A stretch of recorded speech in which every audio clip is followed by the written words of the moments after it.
qui était descendu dans les racines, remonte alors dans le tronc ainsi dans les branches. Et l'arbre reprend vie. Il est de nouveau verdoyant, il fleurit de nouveau. Alors Job, en regardant tout ça, il se posait des questions. Et cela montrait qu'il existe un Dieu qui est le maître de la vie. Il existe un être suprême qui contrôle la vie. Et si vous remarquez, c'est pareil pour le soleil. Et c'est ce que Job avait remarqué. Le soleil se lève le matin comme un bébé. Ses rayons sont faibles. Comme un bébé qui vient de naître. Et vers 9h, 10h, le soleil entre dans son adolescence. Il commence à prendre la force. Et à midi, au milieu du jour, il est dans sa force. Ensuite, il commence à baisser. Vers 15h, vers l'après-midi, il commence à aller se coucher. Et enfin, il disparaît. Il se meurt pour le jour. Mais est-ce la fin du soleil? Non. Le lendemain matin, il se relève de nouveau pour nous apporter un nouveau jour. Alors Job se demandait, qu'est-ce? C'est quoi ça? Et tout ça là, ce sont des expressions de Dieu. C'est Dieu qui fait connaître ses sentiments envers ses enfants que nous sommes. Dieu qui exprime ses sentiments envers nous. Que la mort ne nous sépare pas éternellement de Dieu. Nous ressusciterons. Nous reviendrons. Dieu nous exprime. Son but est de nous montrer à travers les arbres, les végétaux, à travers toute sa création. Son but est de nous montrer à travers le soleil, à travers tout ce qu'il a créé. Son but est de nous montrer qu'il est la résurrection et la vie. Dieu ressuscite la vie quand cette vie accomplit son but. Ce qui accomplit fidèlement son but. Ce qui accomplit fidèlement le but de Dieu sur la terre a droit à la résurrection. Parce que Dieu avait créé sa création pour la vie éternelle. Et ce but de Dieu, c'est de le connaître lui, comme étant le seul et le véritable maître de la vie, comme étant la seule source de vie qui puisse exister, comme l'unique sauveur, comme l'unique guérisseur, le servir dans l'obéissance, le servir dans le respect, le servir dans l'humilité et être toujours prêt à passer à l'action quand Dieu nous envoie pour faire quelque chose. Et aussi sûr que le soleil revient. Le lendemain, il ressuscite. Que les arbres ressuscitent. Que Dieu s'exprime dans sa nature. Aussi sûr que Dieu s'exprime dans sa création. L'homme qui est resté fidèle à Dieu, son créateur, lui également ressuscitera.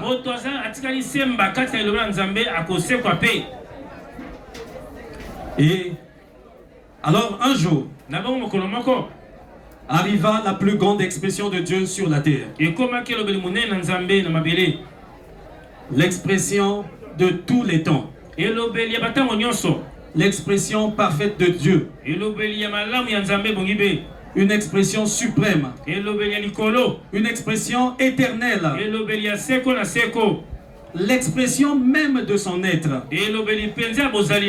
C'est quand Dieu manifesta son propre Fils. Dieu lui-même changeant de forme, prenant la forme d'un humain, d'un fils, portant un tabernacle de chair humaine, afin de nous exprimer ce que Dieu était réel. Car la Bible dit qu'il était l'image du Dieu invisible. Dieu qui nous exprimait là le véritable amour, sa véritable expression pour la race humaine. C'était la manifestation de son propre Fils. Dieu lui-même, descendant, devenant un être humain, venant sur la terre, dans un corps de chair, pour goûter à la maladie, pour toucher la souffrance, pour goûter à toutes ces choses que l'homme endure. C'était la plus grande expression. Il a marché sur terre comme un simple homme. Il a guéri nos maladies. La Bible dit qu'il était un homme de douleur et habitué à la souffrance. Le Dieu infini, le Dieu éternel, ce Dieu qui n'a jamais commencé, ce Dieu qui ne finira jamais. La seule façon pour lui de goûter à la maladie, de goûter à la souffrance, de goûter à toutes ces choses, il fallait qu'il porte un corps de chair humaine. C'était la plus grande expression, l'expression ultime. Dieu dévoilant son propre plan et son amour par Jésus-Christ. Et c'était ça l'expression parfaite. Donc Dieu avait représenté là-bas dans les végétaux, dans sa création. Et le matin de la Pâque, alors il a prouvé cela. Il a vaincu la mort. Il a brisé le sceau romain pour prouver à l'homme que la mort n'est pas la fin. Pour prouver à l'homme, bien au contraire, la mort c'est le début d'une nouvelle vie plus élevée. La mort n'est pas la fin de la route. La mort c'est la fin des douleurs. C'est la fin des choses mortelles. Mais c'est le commencement des temps de joie. Des temps de joie qui marquent le début des choses immortelles. Le début des choses éternelles. Voilà pourquoi le patriarche Job, alors en voyant cela dans une vision, il s'est écrié: je sais que mon Rédempteur est vivant et qu'au dernier jour il se levera sur la terre.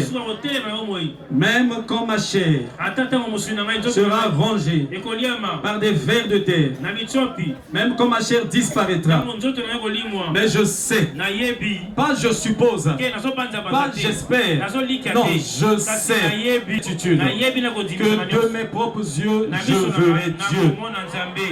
Je le verrai de mes yeux, pas avec les yeux de quelqu'un d'autre. Donc Job avait vu des centaines d'années auparavant l'arrivée de Jésus-Christ, l'arrivée de la plus grande expression de Dieu, cette expression ultime, cette expression parfaite, celui-là même qui avait dans son corps le pouvoir de vaincre la mort, de vaincre la tombe, de vaincre la maladie.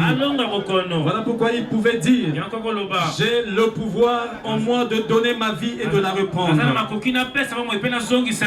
Il a dit: détruisez ce temple et en 3 jours je le releverai. Et Job avait vu cela des centaines d'années auparavant. Et il s'est écrié: je sais que mon Rédempteur est vivant. Il avait vu cette vie avant dans les végétaux. Il avait vu cette vie dans toute la création, dans le lever du soleil, dans le coucher du soleil. Mais cette fois-ci, il le voyait maintenant dans les humains. Job a vu la résurrection et il s'est vu lui-même debout sur la terre, donc ressuscité. Voilà pourquoi il pouvait parler avec certitude. Je sais. Et aujourd'hui, nous sommes réunis ici pour exprimer ou pour faire connaître le sentiment, les sentiments que nous éprouvons par rapport à notre frère.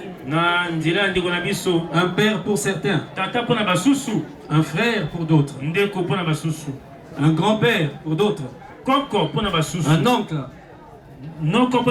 un ami, un voisin pour les autres. Notre frère Péa Daniel. Et nous savons que notre frère Péa Daniel n'avait pas honte de son Dieu. Il s'exprimait partout, confessant et témoignant toujours la grandeur de son Dieu. Témoignant partout sa nouvelle naissance. Et moi je l'appelle un homme de témoignage. Et à chaque fois qu'il revenait de son coin là-bas, là où il travaillait, il avait toujours un témoignage à donner à l'église. Il dit, pasteur, j'avais besoin de la pluie pour mes plantations. Et j'ai demandé la pluie à Dieu. Et curieusement, le ciel a changé de forme. Et la pluie a commencé à tomber juste à l'endroit où moi j'exploite. Et ailleurs, il n'y avait pas de pluie. Un homme de témoignage. Un homme qui est resté fidèle à Dieu jusqu'au dernier jour de sa vie. Qui ne cachait pas sa foi. Et il avait toujours un cantique dans sa bouche. Il exprimait librement sa foi partout.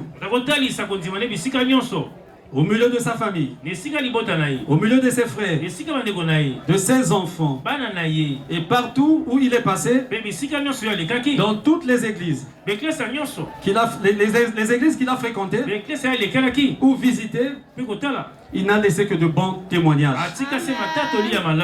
Un vrai fils de Dieu. Si quelqu'un vous disait que Péa Daniel est mort, ne le croyez pas. Le chrétien ne meurt pas. Pour nous, il est endormi. Mais en Jésus-Christ, il est éveillé. Jésus a dit, celui qui vit et qui croit en moi ne mourra jamais. Et celui qui croit en moi vivra quand bien même il sera mort. Le chrétien ne meurt pas. En Christ, il n'y a pas de mort. En Christ, il n'y a pas de maladie. En Christ, il n'y a pas de tombe. Une fois, Paul, en face de la mort, il a posé la question à la mort. Il dit, oh mort, où est ton aiguillon? Et la mort a dit à Paul, attends, je vais t'envoyer dans la tombe. Et Paul répliqua, et toi tombe, où est ta victoire? Que gloire soit rendue au Seigneur Jésus-Christ. Il nous a donné la victoire, à la fois sur la maladie, sur la mort, sur la tombe. Le chrétien a la vie éternelle. En Christ, c'est la vie éternelle. Le frère Péa Daniel était un modèle. Un modèle. Un exemple à suivre. Pour ses frères. Pour sa famille. Pour ses enfants. Un modèle de foi. Un homme courageux. Un homme honnête. Et je me souviens, ce dimanche matin de la Pâque, alors que je suis allé là-bas à l'hôpital à 6 h du matin, je parlais, je ne savais pas que j'étais en train de prophétiser. Je lui ai dit, frère Pia, le miracle que je t'apporte ce dimanche 31 mars, c'est le miracle de la résurrection. Et j'ai prié. Et je suis rentré. Et quelques temps après, il a gravi l'escalier d'or ce dimanche de Pâques pour aller rencontrer son Créateur, son vrai Père Jésus-Christ. Que Dieu soutienne la famille éprouvée, la famille biologique, la famille spirituelle, et que les prières de Père Daniel continuent à agir et à porter des fruits sur sa famille, sur ses enfants, sur son épouse. Que Dieu, que son âme repose en paix. Et nous allons incliner nos têtes en guise d'action de grâce pour la prière.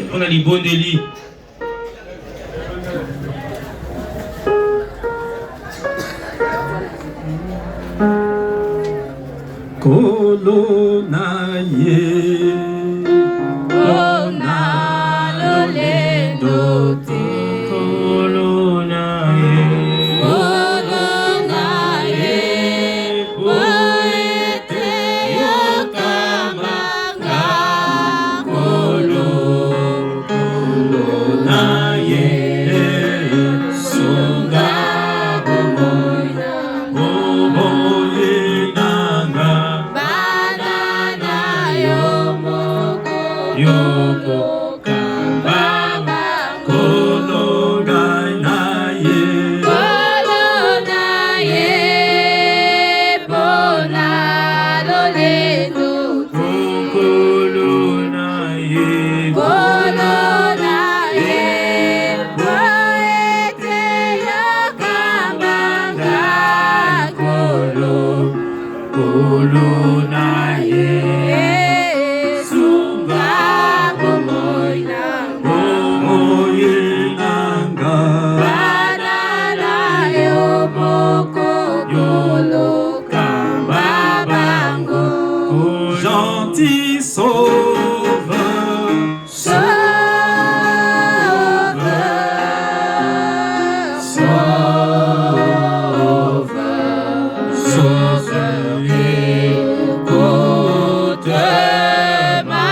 Père céleste, toi qui par ton amour nous avais donné Péa Daniel, cette vie qui est venue droit de toi. Il était sur la terre comme tous les êtres humains en pèlerinage. Comme Abraham son père. Comme Job son père. Comme William Marion Branham son père. Et il est rentré à la maison. Et tout ce que nous pouvons dire, c'est que l'Éternel a donné. L'Éternel a repris. Que le nom de l'Éternel soit béni. Amen. Seigneur, merci pour cette vie. Merci pour le son temps alloué sur la terre. Maintenant qu'il a fini sa course, nous bénissons ton nom. Amen. Nous croyons qu'il a accompli sa mission et qu'il est rentré se reposer. Il nous a simplement précédés. Attendons, oh Dieu, la résurrection générale. Merci encore pour tout ce temps alloué à faire Péa Daniel sur la terre. Maintenant, nous allons bientôt déposer sa dépouille mortelle là-bas au cimetière. Mais nous savons que lui, il est dans une plus meilleure condition que nous maintenant. Il est béni. Merci Seigneur. Reçois nos acclamations.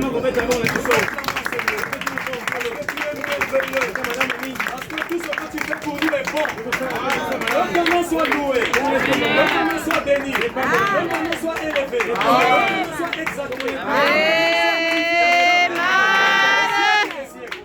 Au nom de Jésus, nous disons Amen.